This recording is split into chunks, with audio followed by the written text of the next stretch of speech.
Então vou começar a live, vou esperar o pessoal entrar, vou dar boa tarde para todo mundo. Vou fazer uma live acho que bem explicativa, vai ser uma live para o pessoal entender um pouco como que funciona. Olá, Simone, oi! Como que funciona a medicina integrativa, acho que como que médicos e pacientes possam vir a entender um pouquinho sobre como funciona, né, essa avaliação na consulta, sobre como é o pensamento do médico integrativo, que muitas vezes eu acredito que as pessoas tenham um pouco de dificuldade em entender, né? Eu recebo muita pergunta, você tem algum neuro para indicar, você tem um gastro para indicar, você tem um reumato para indicar, né? Essas perguntas são as que eu mais recebo. E o que eu acho interessante? Que muitas vezes as pessoas não conseguem ter essa visão de que o médico integrativo é um médico completo, ele não enxerga o órgão, ele não enxerga o sistema, ele enxerga o paciente. Então, partindo desse pressuposto, eu vou fazer algumas séries dessas lives. Eu gosto de fazer live com outras pessoas. A live sozinha eu acho, às vezes, um pouco difícil, mas eu vou fazer lives para que os profissionais da área da saúde, para que os pacientes conheçam melhor sobre a medicina integrativa, entendam sobre a medicina integrativa e principalmente consigam se apropriar, consigam fazer parte do tratamento. E também cobrar, né, dos seus médicos, dos seus profissionais que tenham essa visão, porque isso é o mais importante, que a gente consiga mudar essa visão da medicina do médico especialista e consiga trazer pro tratamento do paciente essa visão holística, essa visão completa, essa visão complexa que tem que ser, né, dos organismos e dos metabolismos, né, desses pacientes. Deixa eu colocar aqui. Vou dar uma boa noite. Na verdade, aqui é boa tarde. Então, aqui hoje são 3 horas da tarde, né? Um frio que vocês não têm ideia. Então, vamos começar. Se vocês tiverem dúvidas ou perguntas, vocês podem colocar nesse balãozinho que tem um pontinho de interrogação aqui do lado, tá? Eu vou falar o caso clínico que eu postei na semana passada, no domingo, e vou falar sobre a resposta, porque eu vi que ali, Orlando, são 4 da tarde, então aqui são 13h11, né? Pelo nosso fuso horário. Então, às 4 horas da tarde, 3 horas aqui, e no Brasil são 18 horas, né? São 3 horas a mais. A gente vai falar sobre isso. Então, o caso clínico é o que eu postei no domingo. É o caso clínico sobre anemia, né? Ninguém postou ali, ninguém teve muita, não sei se foi coragem ou algo assim, porque nos últimos dias muitas pessoas não só viram os meus stories, mas também mandaram mensagem, enfim, eu sempre tenho uma média de 1.500 pessoas que veem os stories e ninguém postou nada ali de hipótese de diagnóstico. Não sei se é um caso tão difícil, mas é um caso do consultório, um caso verídico, né? Boa tarde, Cris, tudo bem? A mesma coisa do que eu postei hoje, né? Síndrome das pernas inquietas. Ano passado atendi 2 pacientes no final do ano e aí esse ano já atendi mais um. Então eu resolvi postar sobre síndrome das pernas inquietas e a relação com o intestino. Então, todos esses casos clínicos, todos esses pacientes são pacientes que realmente são atendidos, eu atendo e eu tenho resultados com eles. Então, esse é um caso clínico bem simples, acho que vocês vão gostar bastante. É um caso clínico bem fácil, não precisa de... Obrigada, amor. Não precisa de muitos exames, né? Exames mais elaborados, muitas vezes os pacientes não vêm na consulta ou não querem vir em consulta porque eles acreditam e eles acham que eu vou acabar pedindo muito exame, muito caro, enfim, tudo isso. Então eu vou mostrar por que eu quis postar esse caso, porque é um caso simples, não que eu não peça um monte de exame, eu peço, principalmente na primeira consulta. Mas eu vou postar esse caso, eu vou falar sobre esse caso, que é um caso que tem poucos exames, né? Então, pra gente ver que muitas vezes falta de interpretação do médico que está trabalhando com o paciente, falta de conhecimento também, né? E isso aí não é ruim, algo que a gente muitas vezes não aprende também na faculdade, só que se a gente não estuda, a gente acaba não tendo essa capacidade e não tendo essa condição de fazer esse tipo de diagnóstico, tá bem? Bom, vamos lá. Então, assim, é um caso que eu postei no domingo. Eu vou ler aqui, porque senão eu vou me esquecer de alguma coisa. Então, uma paciente jovem, ela tem 52 anos, é uma moça, uma senhora, uma jovem senhora. Ela veio, então, em consulta, na primeira consulta, encaminhada depois de vários outros médicos, ela já tinha passado por alguns outros médicos, com uma queixa básica de cansaço. Então ela tinha um cansaço crônico, esse cansaço ele foi progressivo, não tem relação com Covid. Ela não teve Covid e não fez uso de vacina. Então, acredito que não tenha sido. Mas todo mundo entrou em contato, mas acho que não foi do Covid. Mas era um cansaço crônico realmente, uma paciente que vinha de longa data, mais de 5 anos com esse cansaço. E que nos últimos tempos até ficou pior. Mas como ela vinha com queixas há muito tempo, ela resolveu começar a procurar. Enfim, como ninguém achava nada, ela pensou que pudesse ser algo intestinal e acabou me procurando. Então, assim, ela veio com os exames básicos que os médicos pedem, né? Exames colesterol, triglicerídeos, hemograma, função da tireoide, esses exames mais básicos, né? E aí eu postei ali, né, os exames que eu achava interessante que a gente discutisse, né? Porque colesterol, enfim, outras coisas, às vezes a gente até tem que pensar, mas eu queria trazer esse caso para a questão do intestino e da anemia, tá? Então, assim, tinha um hemograma que não era um hemograma ruim, né? Ela tinha 14 de hemoglobina com 36 de hematócrito, né? E hemácias 3,9. Então, um hemograma que para uma mulher de 52 anos é um bom hemograma, né? Ela tinha um VCM e um CHCM bom, né? 87,31. Então, também bem adequado. O que significa o VCM? Então, é o volume corpuscular médio, né? Então, a gente vê como que estão essas hemácias. Não adianta, às vezes, a gente só ter a célula. A hemácia é essa célula, né? Que é responsável, uma célula muito importante, é responsável pelo transporte, né? Principalmente da hemoglobina e do ferro, né? Que está contido nessa molécula, nessa hemoglobina. E a gente tem, então, esses dois exames que a gente consegue ver o volume dessa célula, como é que essa célula está em relação ao volume, se está grande, se está pequeno, como é que ela está.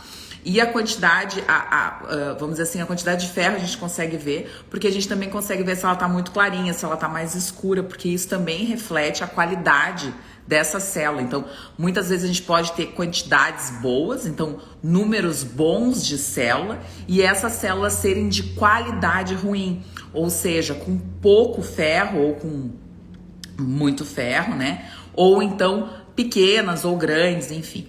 Existe um outro exame que chama anisocitose, que é um exame que a gente vê a diferença, se essa diferença, porque assim, nem todas as células vão ser iguais, bonitinhas, né? O corpo ele tem essa capacidade de fabricar células, mas nem todas as células foram iguais.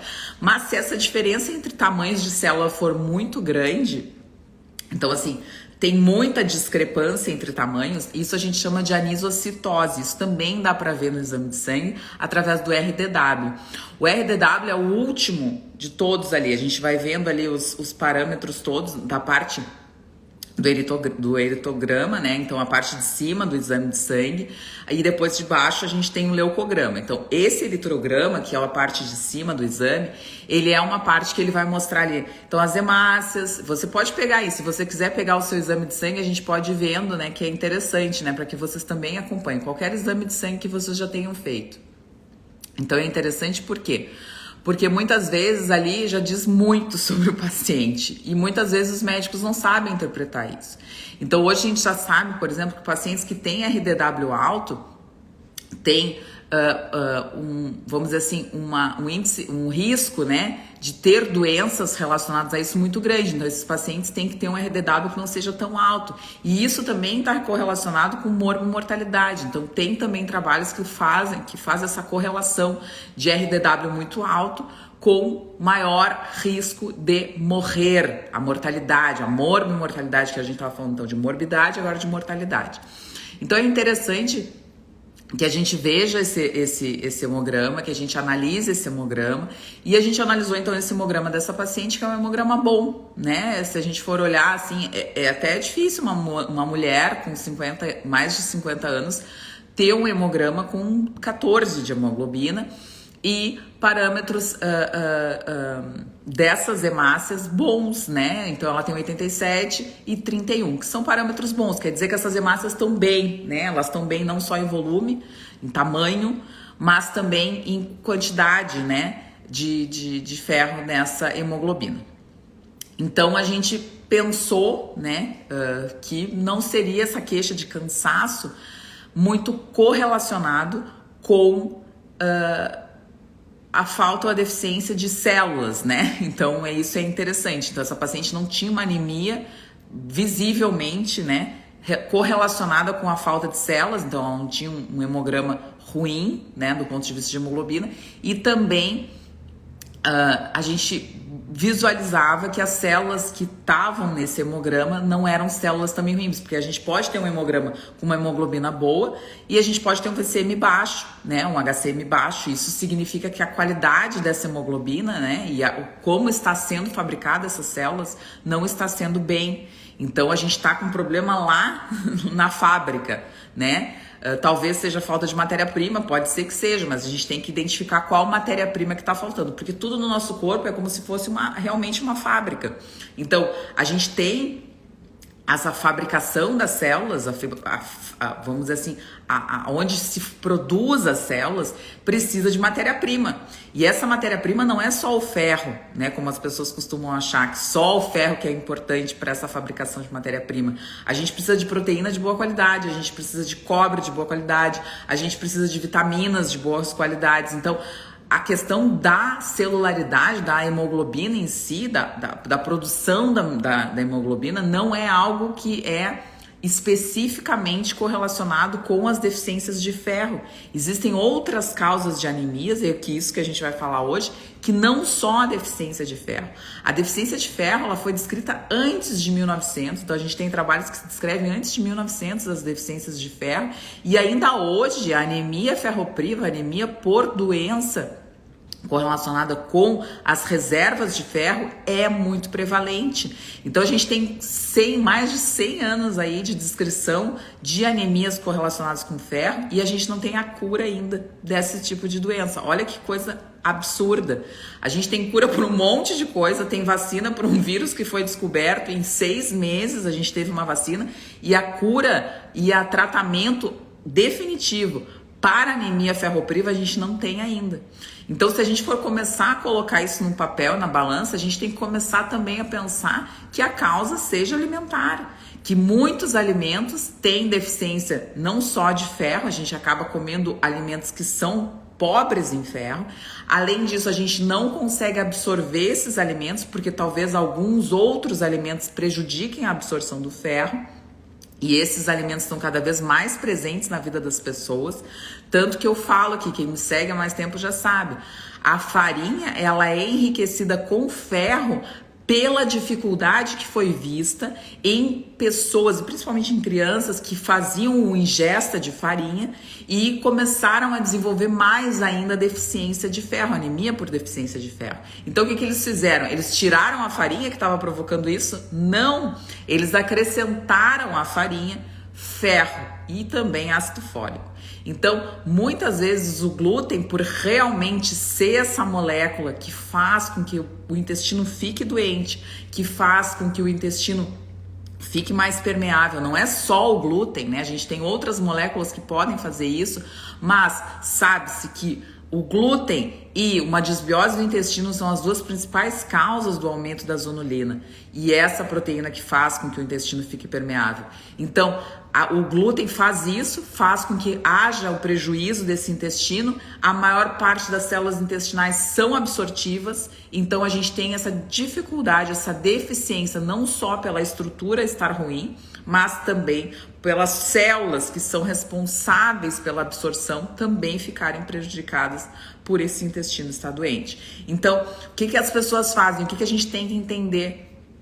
Ao invés da gente tirar o que está fazendo mal, a gente fez o quê? A gente acrescentou algo para tentar solucionar o problema e não tratou a causa, só tapou o sol com a peneira, só colocou um sintoma que os pacientes estavam tendo uma doença, algo para tentar amenizar. E não foi o que acontece, porque hoje, 2023, a gente ainda tem muita anemia por deficiência de ferro. Óbvio que não é só a questão da alimentação, a gente vê muito paciente com parasitas, com anemia com deficiência de ferro, com cândida com anemia com deficiência de ferro, com dificuldades absortivas correlacionadas com cirurgias com deficiência de ferro. Então, assim, a gente tem uma gama de, vamos dizer assim, de doenças que estão correlacionadas com isso, porque quando a gente tem uma infecção por cândida, a gente está doente, né? Só que a gente não fez o diagnóstico, mas um paciente que tem uma infestação por cândida, que tem esse desbalanço, esse desequilíbrio do intestino por cândida, ele realmente está muito doente. Os pacientes que têm intestino colonizado e que a gente acaba vendo a presença da cândida nas fezes, são pacientes extremamente doentes, com muitos sintomas e principalmente com zero de resolução dos seus quadros com qualquer remédio que tomem. Por quê? Porque enquanto não se tratar essa cândida que está nesse intestino, enquanto essa microbiota estiver convivendo com esse exagero de cândida no intestino, a gente vai continuar assim com a produção de toxinas e vai continuar assim cada vez mais doente.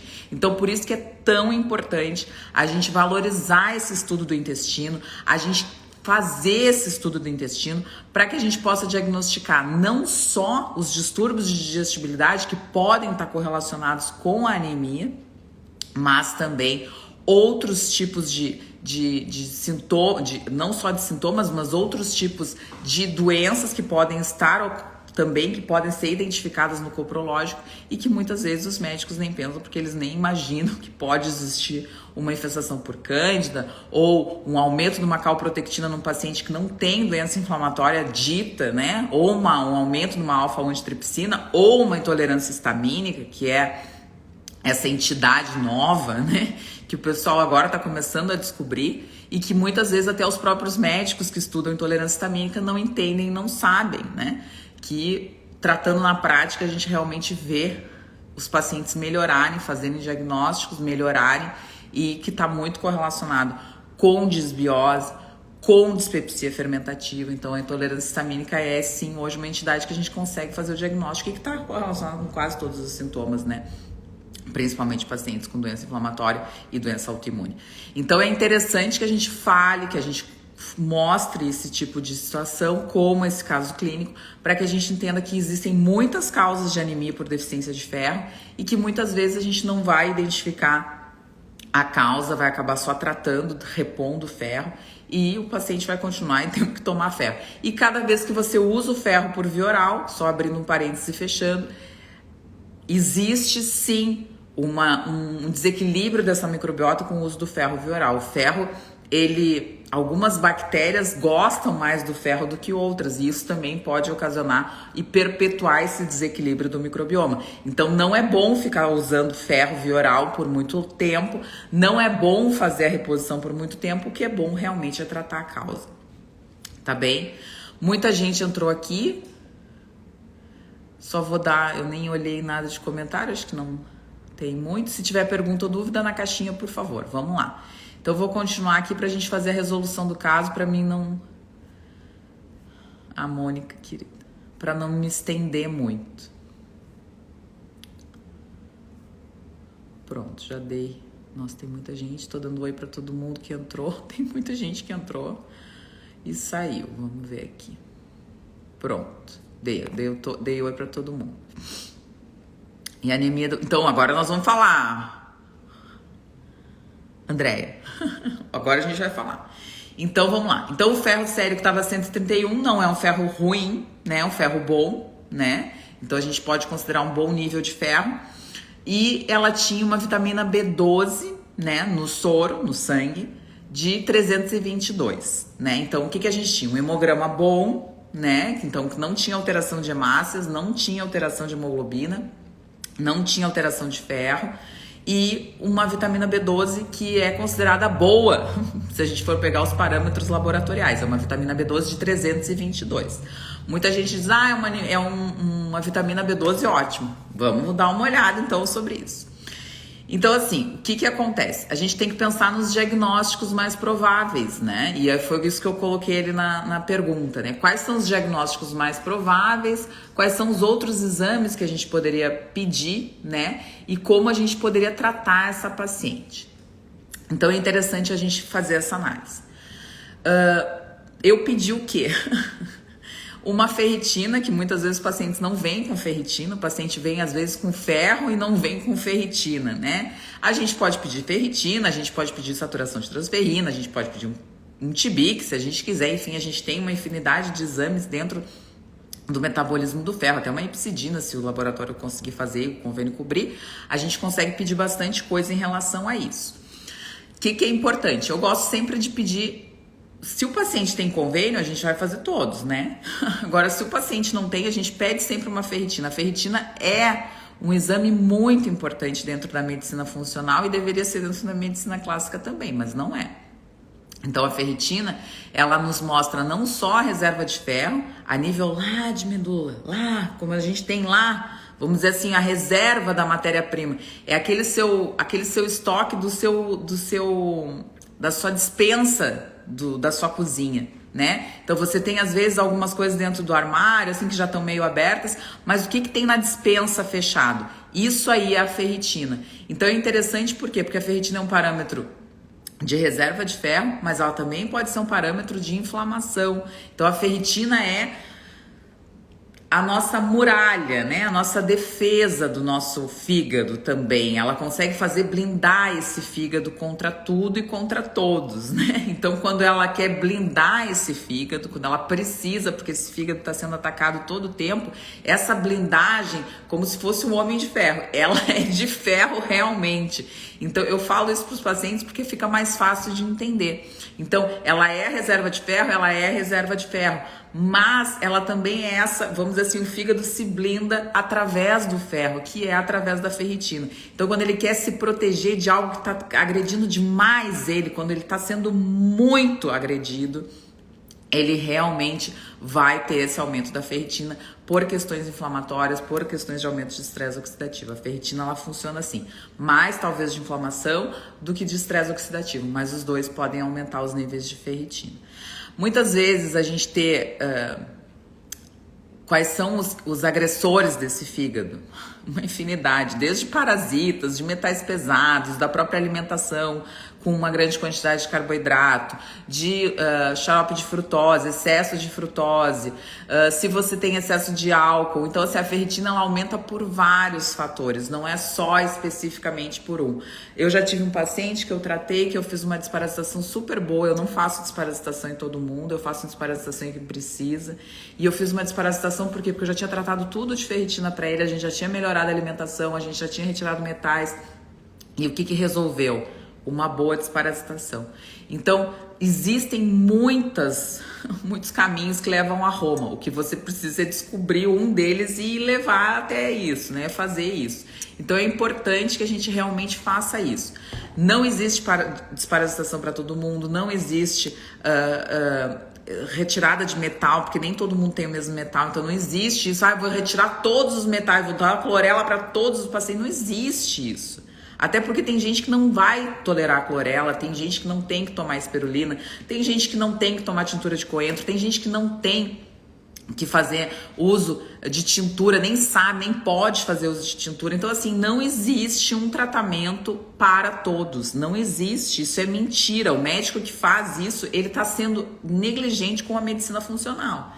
Ele pode ser da medicina clássica, por quê? Porque se você tá com uma enxaqueca, quase todo mundo vai tomar o quê? Um abortivo de crise, um sumatriptano, um triptano da vida. Isso vai acontecer, com certeza, mas ninguém tá tratando a causa. Na relação de sintomas, eu acho que isso aí veio muito bem, é super bem-vindo, né? Se você tem realmente uma doença, um sintoma, aquilo é o protocolo, você vai acabar dando. Mas dentro da medicina tradicional, dentro dessa medicina mais clássica, que a gente tenta olhar dessa forma mais abrangente para esse paciente, é diferente. Então, a gente tem que pensar realmente nisso e tem que fazer isso de uma forma bem adequada. Bom, vamos lá. Mais alguma pergunta? Vamos ver. Sim. Depois eu falo sobre isso. Sim. A Mônica fez uma pergunta, depois eu vou conversar. Bom, então assim, eu pedi uma ferritina que eu tava falando, e o que eu pedi mais? Por isso que eu fiz esse caso clínico. Eu pedi uma dosagem do ácido metilmalônico. Ninguém falou de metilmalônico aqui. Como é que a gente vê a reserva real de B12 de um paciente? Através da dosagem do ácido metilmalônico. Eu acredito que no futuro bem próximo a gente realmente vai ter o ácido metilmalônico como exame de rotina para muitos pacientes, porque ele é a única forma da gente ver realmente a dosagem, né, real de vitamina B12. A vitamina B12 no soro não expressa, vamos dizer assim, o valor real em relacionado à vitamina B12. Então, como eu já tinha visto que esse valor estava um pouco mais baixo, eu resolvi pedir a dosagem do metilmalônico para a gente ver realmente se estava alto ou se não estava. E para minha surpresa, então, um valor que eu tinha aqui de referência era até 0,4 e a minha dosagem do meio 13,2. Então, assim, tava muito alto. Então, valores altos do ácido metilmalônico, eu não postei isso, depois eu até posso postar, indicam, então, deficiência, né, dessa vitamina B12.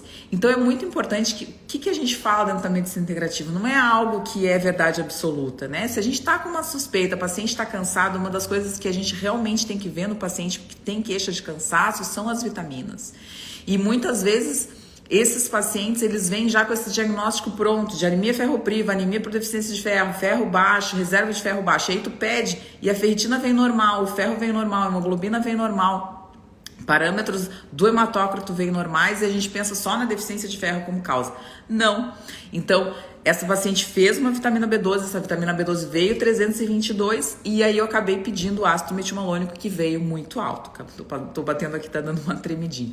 Então, o que é importante? Vendo esse 13,2, a gente acaba pegando esse gancho para que a gente entenda, então, que esse paciente tinha essa deficiência, então, de vitamina B12.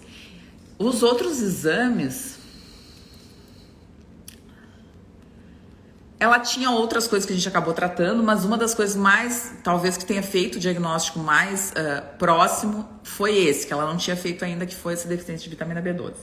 Deficiência de vitamina B12, muitos médicos gostam de tratar com B12 sublingual, né? E hoje a gente já tem boas opções no Brasil, né, para tratamento de B12 sublingual. Até 3 anos atrás a gente não tinha, mas hoje a gente já tem. Então a gente, hoje, se a gente olhar a literatura, o que a literatura traz?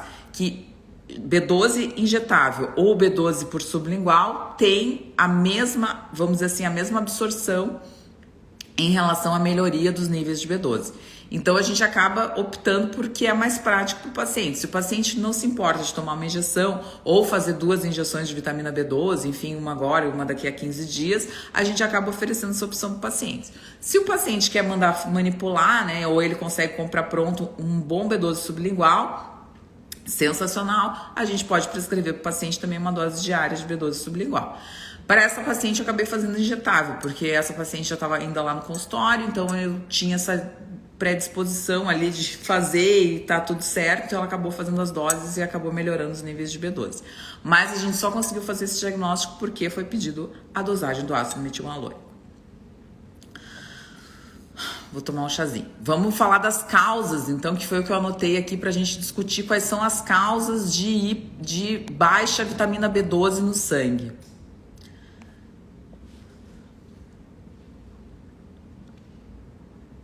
Alguma pergunta, pessoal? Tem mais uma pergunta. A Mônica escreveu assim: atendi queixa. Quem não segue a Mônica, por favor, pessoal. A Mônica é uma das pessoas, não vou dizer que é a que mais sabe, porque eu não conheço todo mundo, mas eu acredito que seja uma das pessoas que mais saiba e entenda de enxaqueca. Então ela escreveu assim, ó. Vou clicar aqui. Atendi queixa de cansaço e o profissional orientou Q10 sem ao menos investigar a deficiência de micronutrientes. Então, isso acontece bastante dentro da funcional, né? O pessoal, primeiro que assim, falar de Q10. A coenzima Q10, ela se popularizou muito por a questão não só das estatinas, né, pela hidroximetilcoaredutase, toda a questão do metabolismo, né, que as estatinas rompem esse metabolismo e a gente tem essa dificuldade na produção da ubiquinona, né, nessa questão da Q10. Isso aí é muito mais complexo do que a gente imagina. Então eu só vou fazer uma passando, porque senão eu vou me prolongar muito. Mas começou a se fazer muito Q10, né? Vou tomar Q10, tomar Q10. Aqui nos Estados Unidos a gente tem estatinas que vêm com Q10. Talvez no Brasil daqui a pouco já chegue isso, né? Porque aí os médicos estão entrando em contato. E aí começou a se falar muito de mitocôndria. E ela tem... Tudo isso que a gente está falando é dentro da mitocôndria. Então, o que aconteceu? Você faz o uso da coenzima Q10 como um booster mitocondrial quando esse paciente tem muito cansaço, porque vai atribuir que todos os cansaços são em função de disfunção mitocondrial.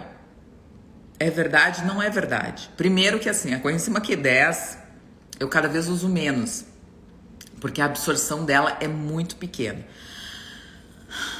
Pois então, tem a coenzima Q10 em gotas, né? Que muitas a Fagron fez e a gente tem da Iosen, né? Que talvez seja a melhor coenzima Q10 que a gente tem no mercado brasileiro, que é uma coenzima Q10 em gotas, né? Eu até tenho aqui em casa porque eu trouxe. Meu marido gosta de tomar.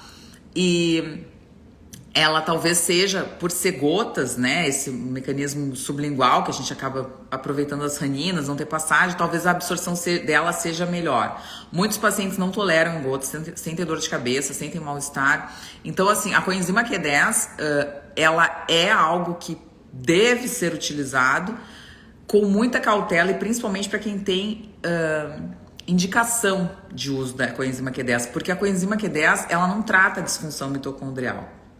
Ela trata nos casos relacionados principalmente com as estatinas, mas especificamente mitocôndria, ela não trata, não é uma pílula mágica também, porque não existe pílula mágica. Mas a gente entender o que está acontecendo dentro desse mecanismo de disfunção mitocondrial é muito mais importante do que fazer o uso não só da coenzima Q10, o PQQ também é algo que o pessoal utiliza bastante também como um booster mitocondrial, mas muitas vezes não tem resposta porque não é essa a indicação. Então, eu acredito que é muito mais importante a gente ver o funcionamento dessa mitocôndria em relação a micronutrientes, e foi exatamente isso que a Mônica falou. Então, não se investiga uma deficiência de micronutrientes nesse paciente e já passa uma coenzima Q10. Mas por que ele não está conseguindo fazer essa energia, manter esse ATP funcionando e principalmente aproveitando essa usina energética que é a mitocôndria? Isso é mais importante, isso que a medicina funcional tem que fazer. Então, esse booster energético, ele está relacionado com os micronutrientes. Então, é muito importante que a gente visualize essa questão dos micronutrientes. Isso é o básico, isso é nutrologia básica, a gente precisa investigar. Se o paciente está vindo com queixas, a primeira coisa que a gente vai ver é micronutrientes. Macronutrientes é óbvio, por quê? Porque excesso, e por isso que o coprológico é tão importante. Hoje eu atendi uma paciente, olha, eu não posso falar, se eu começar a falar, tipo, é um trem descarrilhado que não para mais. Mas hoje eu atendi uma paciente e foi muito engraçado, porque ela falou, ela come super bem, mas ela tem intestino ruim. A alimentação dela é bem bacana, ela come ovo de manhã, ela é uma pessoa magra, faz atividade física, tem queixas relacionadas à ansiedade, tá? Mas assim, faz atividade física, ela não come alimento processado, raramente ela come alguma coisa processada. Ela come uma farinha de tapioca de manhã, que ela compra, tenta comprar o mais natural possível. Depois de meio-dia ela come legumes, verduras cozidas, assadas, ela come carne, ela come frango, ela come fígado. De tarde, às vezes, ela come alguma coisa bem correlacionada assim, com castanhas ou alguma coisa mais de nuts, mas ela não tem fome porque ela realmente come de manhã bastante, e isso está muito relacionado com o café da manhã. Então, de tarde ela não tem muita fome, então raramente ela come, e de noite ela repete o almoço. Ela faz a comida dela, ou o tio, ou a mãe, ela mora numa casa com mais pessoas, então faz a comida sem óleo vegetal, ela faz uma comida que ela privilegia azeite de oliva, ela tem, enfim, uma alimentação super bacana. Só que o intestino dela, há muitos anos, vem com diarreia. E ela me procurou exatamente por causa disso, porque ela tem fezes moles e tá cada vez pior. E aí eu falei exatamente isso pra ela que eu vou falar agora. Por que uma estratégia nutricional não é boa para todo mundo. Porque se você, dentro do seu intestino, você comer, como eu digo, depois que passa da boca, não tem mais o que fazer. Então preste muita atenção no que você está colocando dentro da sua boca. Mas quando chega no intestino, o que você precisa entender? Que você precisa ter boa digestão e boa absorção. Se você não tiver uma boa digestão, a gente vai falar agora sobre isso porque a gente vai falar sobre estômago, o que vai acontecer? Esse alimento não vai chegar bem para ser absorvido, correto? Então a gente precisa ter uma boa digestão, a gente precisa ter boa mastigação, a gente precisa ter boa superfície de contato, não só do ácido clorídrico, mas também das enzimas pancreáticas. Então a gente precisa realmente ter todo um mecanismo bem feito de mastigação, digestão e absorção. Se a gente não tem uma quantidade de enzimas, por exemplo, amilases adequadas, o que vai acontecer? Vai sobrar no seu intestino carboidrato. Mesmo que você faça low carb, mesmo que você faça cetogênica, só se você fizer uma carnívora, que talvez não sobe carboidrato. Por isso que muita gente fala que fica bem com carnívoro. Por quê? Porque tinha uma dispepsia fermentativa, não conseguia comer carboidrato porque não tinha enzima suficiente. E aí vai para uma dieta sem carboidrato. Só que o que acontece? Ninguém sobrevive em carnívora para sempre. Ou vai voltar no mel, ou vai voltar em alguma fruta, num abacate, vai voltar em alguma coisa. Aí o que vai acontecer? Distende a barriga. E aí vem desesperado dizer que a estratégia nutricional melhor da vida é a carnívora. Não, você tem que tratar o seu intestino. Deixa de ser hipócrita. Não existe isso para todo mundo. Não existe nada para todas as pessoas. As pessoas são completamente diferentes. Se você não entender isso, você tem que voltar lá no início do jogo da vida. Sabe o jogo da vida? O jogo da vida a gente ia fazendo as casinhas. Se você não entender que você é completamente diferente do seu irmão, que seja gêmeo, univitelínico, homozígoto, não interessa. Não interessa. Você é diferente de qualquer outra pessoa da face da Terra. Então, você vai ser diferente em relação à sua alimentação, você vai ser diferente em relação a qualquer tipo de atividade física, você vai ser diferente em relação a qualquer outra coisa. Então, o que é importante?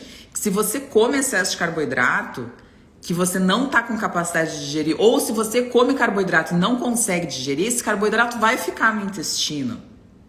E isso vai fazer com que você tenha dificuldades da sua microbiota. Por quê? Porque a microbiota está preparada para o equilíbrio. Se vier um macronutriente ou gordura, por que cetogênica faz tão mal para tanta gente?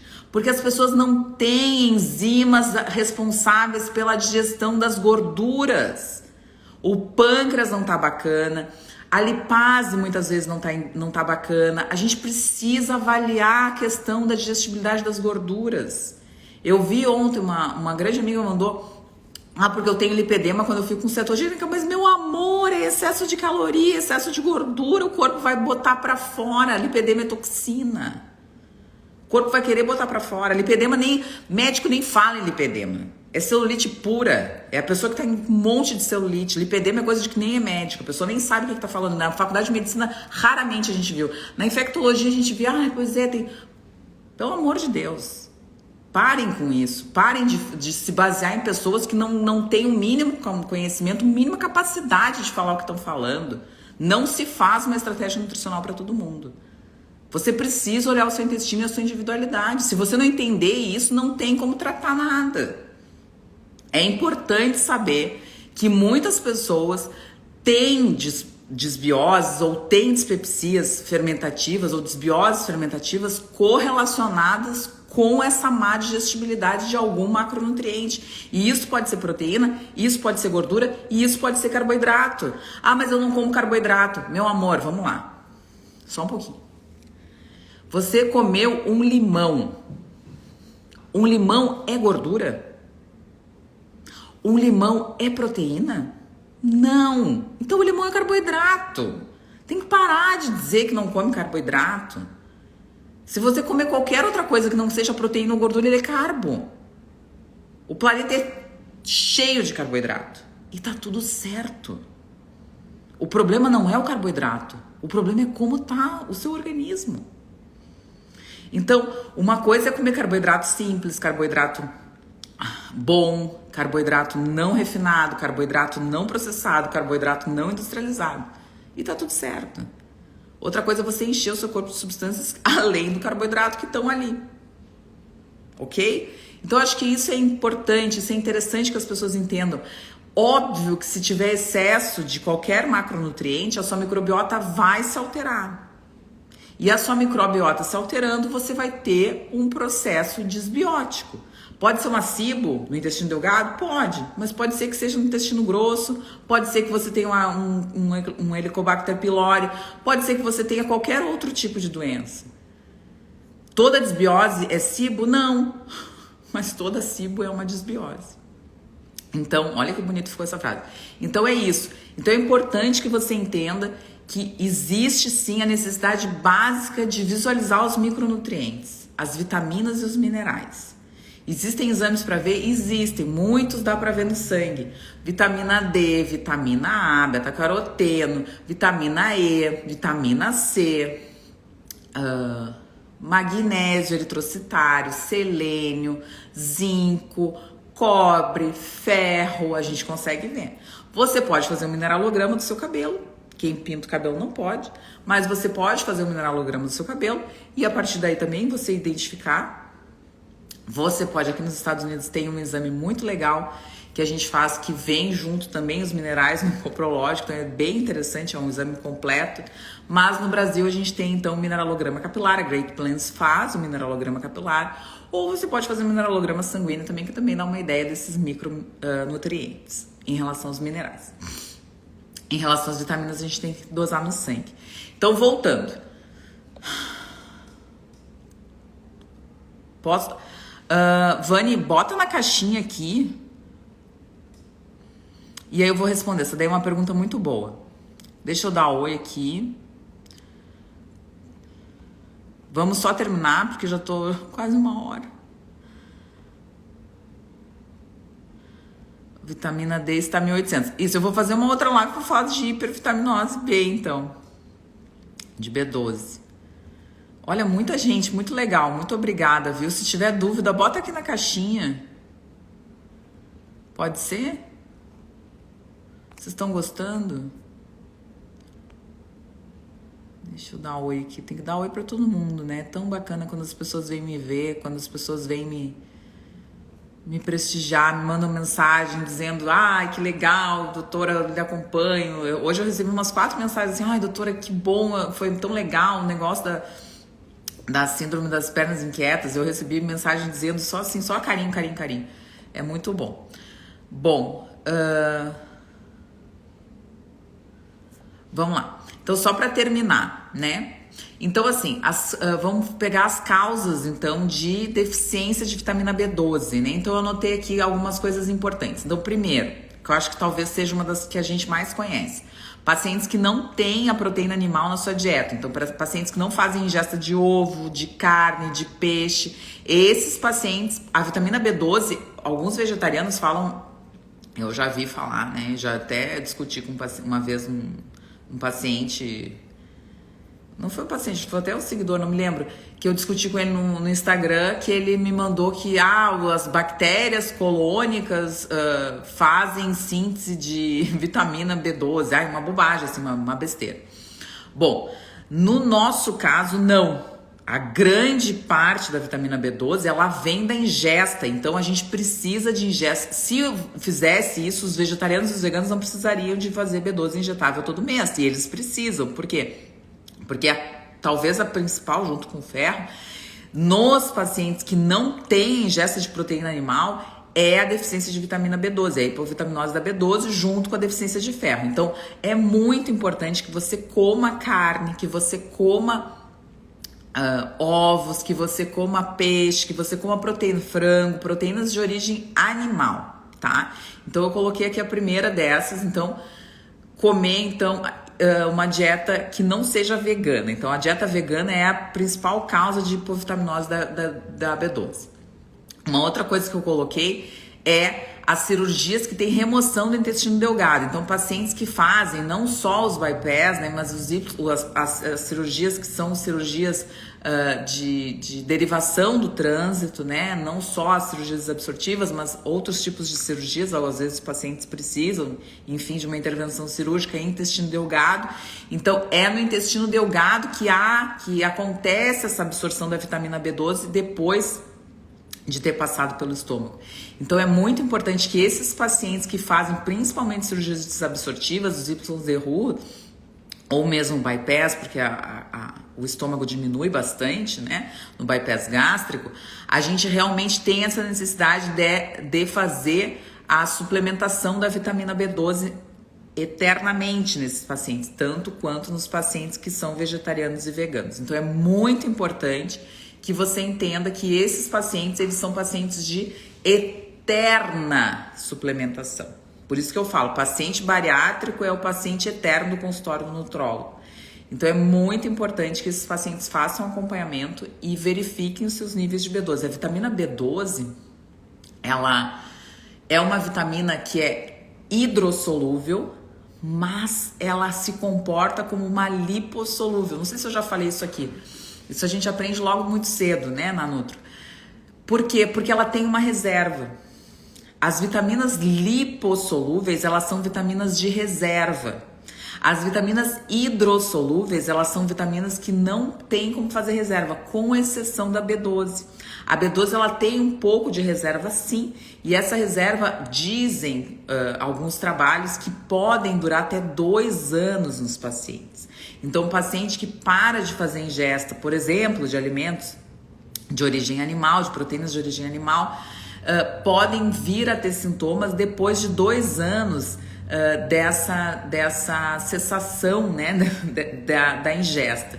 Então é muito interessante que a gente perceba que a gente precisa avaliar os níveis, mas que a gente não precisa ficar desesperado, né? Mas que precisa ser avaliado sim esses níveis de vitamina B12 para que a gente consiga ter sempre um nível adequado, né? Porque ela é extremamente importante. Outra coisa que eu coloquei que eu acho importante, as doenças inflamatórias intestinais, né? E aí vamos falar na doença de Crohn, que pode acometer o intestino delgado, né? Ela também pode ser uma das causas de hipovitaminose, né? De vitamina B12 e de todas as vitaminas. Então, pacientes que têm doença de Crohn também são muito... peraí, fechou aqui. São muito também candidatos a essa suplementação, que é uma suplementação a longo prazo, né? Porque a doença de Crohn, ela é uma doença que afeta qualquer segmento do trato gastrointestinal. Então, ela pode vir a acometer desde a boca até o ânus, esses pacientes. Então, se esse paciente tem acometimento da doença de Crohn no intestino, e principalmente no intestino delgado, esse paciente pode vir realmente a ter uma deficiência. Então, esses pacientes também merecem uma atenção muito especial. E a outra coisa que eu coloquei aqui foi a deficiência do fator intrínseco, né? Então, na verdade, existe um distúrbio que é autoimune, né? Que pode ser autoimune e provocar essa dificuldade, então, desses pacientes de ter o fator intrínseco no estômago. E esse fator intrínseco, ele é indispensável, a ligação dele com a vitamina B12, então, para transformar em metilcobalamina, é fundamental para que a gente consiga também fazer uma absorção adequada. Então, pacientes que têm doenças autoimunes, né? Então, tem que ter atenção, por quê? Porque o paciente que tem uma doença autoimune, ele pode ter outras doenças autoimunes. E esse paciente que mantém níveis de vitamina B12 baixo, ele é um paciente que também, se ele tiver, ainda mais se ele tiver uma doença autoimune, ele é um paciente que ele precisa ser investigado quanto à doença autoimune também do estômago, a nível de fator intrínseco. Então, a gente pede antígeno, relação de antígeno, anticorpo contra o fator intrínseco, e a gente consegue identificar se esse paciente tem ou não tem essa dificuldade em absorção da vitamina B12 também por deficiência do fator intrínseco. Que mais? Acho que é isso. Vamos ver as perguntas, porque senão eu vou me estender e eu ia falar mais de B12, mas fiquei lendo ali. Eu não vou falar porque senão eu vou me estender, vou responder alguma pergunta. Coloca ali, Andréia, na caixinha. Então a Vani perguntou aqui, ó, tem como mudar a intolerância às macros? O que é importante?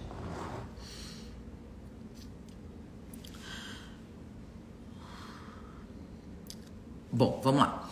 Então assim, né, que entrou duas perguntas, eu fiquei lendo e me perdi. Vamos lá. Então assim, tem como mudar a tolerância? Tem. Primeiro a gente precisa identificar qual é essa tolerância. E o coprológico vem para isso, para essa identificação em relação aos macronutrientes. Então o que acontece? No coprológico a gente vai ver. Então eu vou passar a dieta para o paciente, eu sempre passo a dieta durante a consulta, a gente fala sobre a dieta, fala sobre o que o paciente tem que comer nesses dias para fazer o coprológico. E aí a gente vai começar a perceber nesse coprológico se esse paciente teve mais dificuldade em relação a amido, se esse paciente teve mais dificuldade em relação à proteína. Então, não só a tecido conjuntivo, mas a fibra muscular propriamente dita. Se esse paciente tem deficiências e dificuldades em relação à gordura. Então, a gente vai observar se tem gordura e excesso nas fezes, se tem ácidos graxos, se tem cristais de ácidos graxos. A gente vai observar tudo isso nessas fezes. Além disso, a gente vai ver a inflamação desse intestino, se esse paciente tem zonulina alta, se esse paciente tem estamina alta, se esse paciente tem alfa-amilotripsina alta, se esse paciente tem calprotectina alta, se esse paciente tem IgA secretora, que é super importante. Como é que tá essa defesa desse organismo? Tá muito acima, tá muito abaixo, esse paciente tá com o sistema imunológico super exacerbado, esse paciente tá com dificuldade nesse sistema imunológico, tudo isso a gente vai visualizar. A gente vai visualizar como é que tá a questão pancreática, então a elastase pancreática para essa questão da gordura, os sais biliares, como é que estão, a questão da microbiologia, então a gente vai ver fungos, vai ver helicobacter, vai ver bactérias, como é que tá essa divisão dessa microbiota, tem mais gram negativo, tem mais gram positivo, que tipo que tá, tem mais anaeróbico, tudo isso é importante. Tudo isso vem no exame, tudo isso traz informação nesse exame. Então, por que o coprológico é tão importante? Porque ele analisa a funcionalidade intestinal e os pormenores. Então, se um paciente tem dificuldade em digestão de amido, e a gente está vendo isso, o que a gente vai fazer? A gente vai fazer um bom pool de enzimas para amido. Só que não adianta você tomar enzima digestiva se você não sabe o que realmente está acontecendo. Eu vou contar o meu caso aqui pra gente terminar essa live pra vocês entenderem. Eu fui uma pessoa que eu tô nessa batida aí de comida de verdade há mais ou menos uns 6 anos. E eu no início, uma das pessoas que eu fui atrás, porque eu acreditava realmente,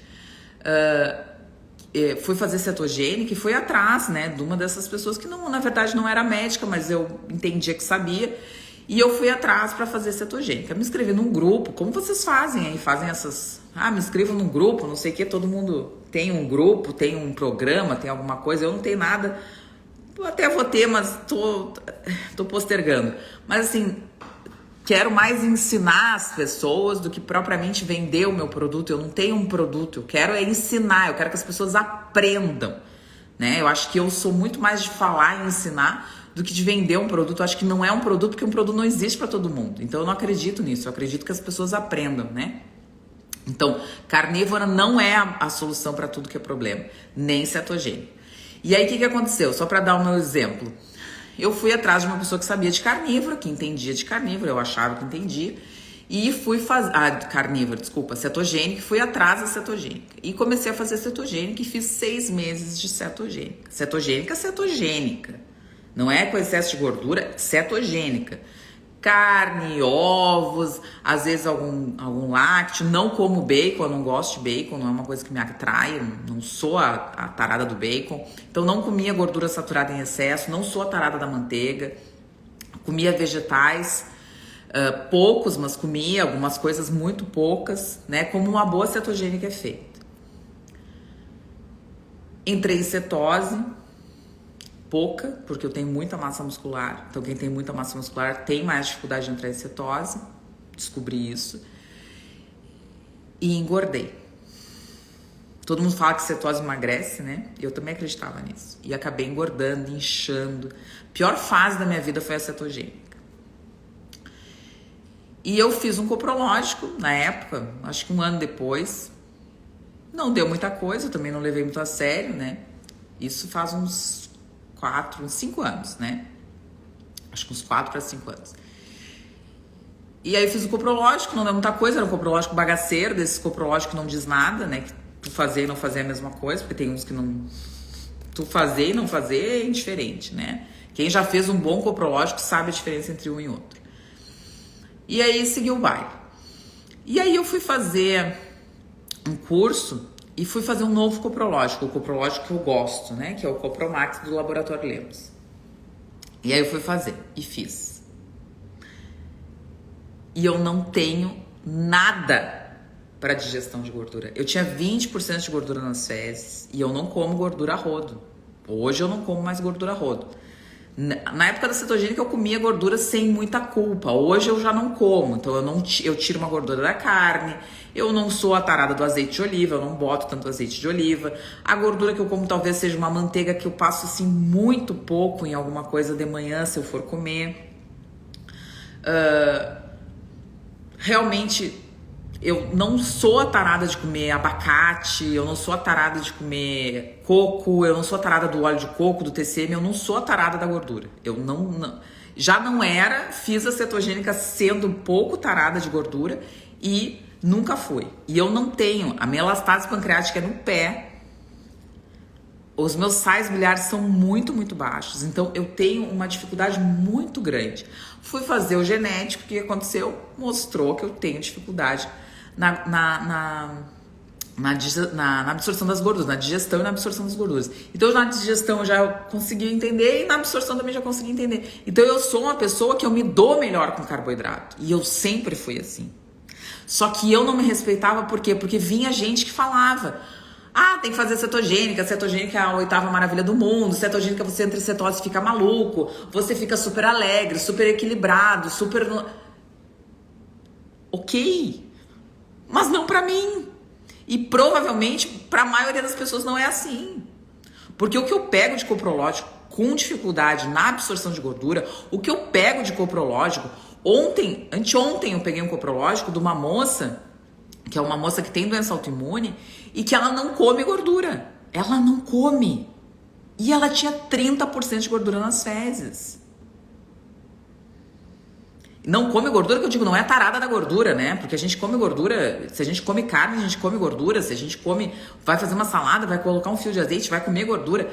Então, assim, não é a pessoa que é tarada, mas excesso de gordura também pode indicar giardia. Então, assim, é uma infinidade de coisas. Quando a gente começa a entrar no cerne da questão, a gente acaba vendo que não é só isso. Minha giardia é negativa, eu tenho dificuldade na elastase, eu tenho dificuldade de saio biliar, tá tudo certo. Essa paciente eu pedi uma giardia, porque não sei se não pode ser a giardia, porque ela me jurou de pé junto que não come gordura. Então vocês entendem aonde que a gente quer chegar? E se você faz uma carnívora e você não tem ácido clorídrico para começar a digestão dessa carne? Ah, eu me sinto tão bem porque eu não sinto fome. Sim, a comida fica um dia parada no seu estômago. Vocês sabem por quê? Eu já falei isso na live da Nara Aline. Por que as pessoas têm mais câncer de cólon do que câncer de intestino delgado? Eu já falei isso na live da Nara Aline. A comida passa mais por tempo pelo intestino grosso. Então a gente precisa ter muita atenção para o intestino grosso. O pólipo se forma porque o corpo está dizendo que tem alguma coisa irritando ele. Se o seu médico não me falou, só me sinto bem carnívora com alta gordura. Por quê? Porque você tem dificuldade na digestão dos carboidratos. Só que não é um problema o carboidrato, o problema é que você não consegue digerir o carboidrato, porque você tem uma desbiose fermentativa. É a pessoa que come carboidrato e tem gás. E não é o glúten, é o carbo. Então, não é a questão de que a carnívora faz bem ou que a cetogênica faz bem. É a questão de que você tem que arrumar a sua casa, o seu intestino. Você precisa arrumar a sua casa. Então, se você tem uma desbiose fermentativa, eu sinto lhe dizer que o problema não é só a enzima digestiva. A sua microbiota tá uma merda. Você precisa arrumar a sua casa. Porque o seu intestino é a casa de 1 trilhão de pessoas chamadas bactérias. Então, é muito importante, ó. Mas eu queria muito voltar a comer verduras. Por quê? Porque verdura é uma fibra insolúvel, insolúvel. Quando você come uma alface, uma rúcula, uma couve, uma batata, uma cenoura, isso é carboidrato. E isso faz bem. Desculpa lhe dizer. Bem. Quem diz que faz mal é mentira. Eu não tô falando grão. Eu tô falando verdura. Eu tô falando uma cenoura. Eu tô falando uma batatinha. Comida de Deus. Comida de verdade. Mandioca. É isso que eu tô falando. Eu não tô falando grão. Eu não falei grão. Vocês não ouviram falar grão. Eu falei batata. Eu falei cenoura. Eu falei mandioca. Eu falei couve. Couve até ali. Depende do paciente. Mas eu falei isso. Deus não faz nada à toa, pessoal.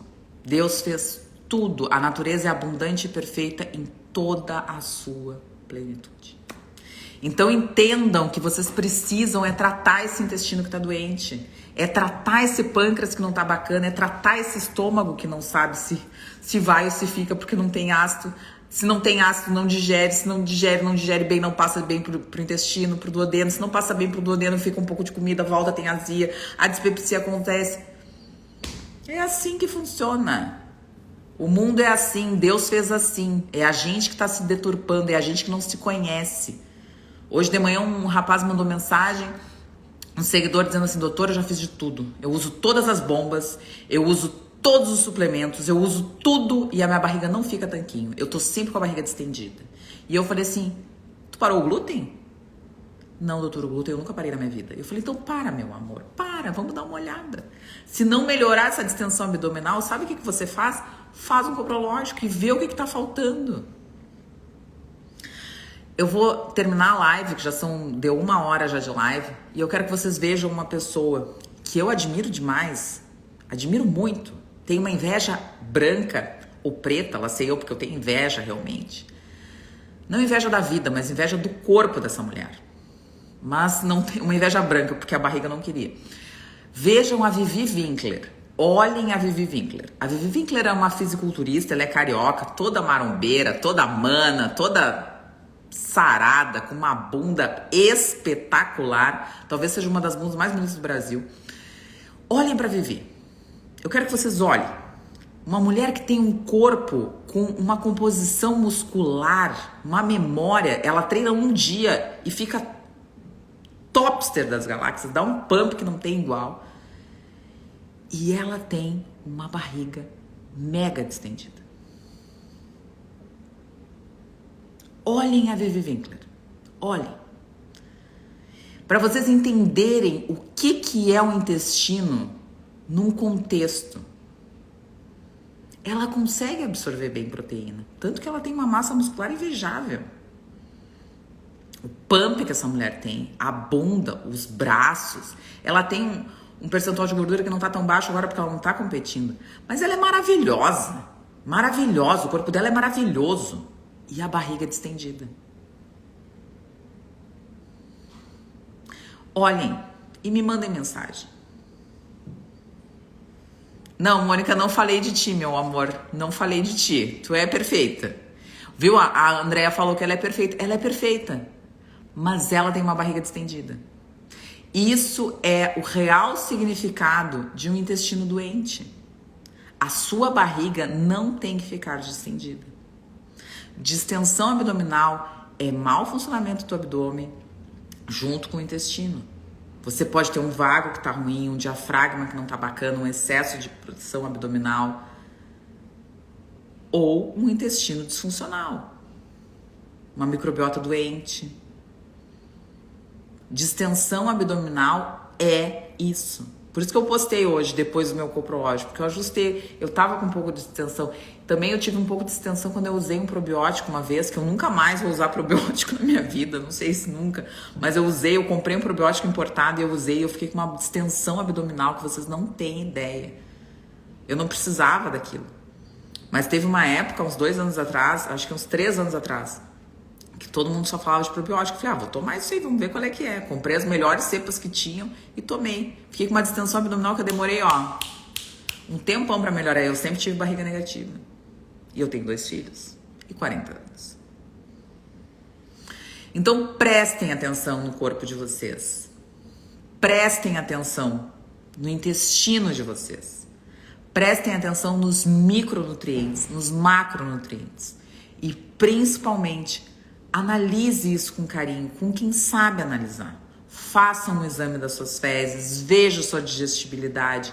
Não adianta fazer carnívora, não adianta fazer cetogênica, não adianta fazer low carb se você não digere bem os macronutrientes. Ponto.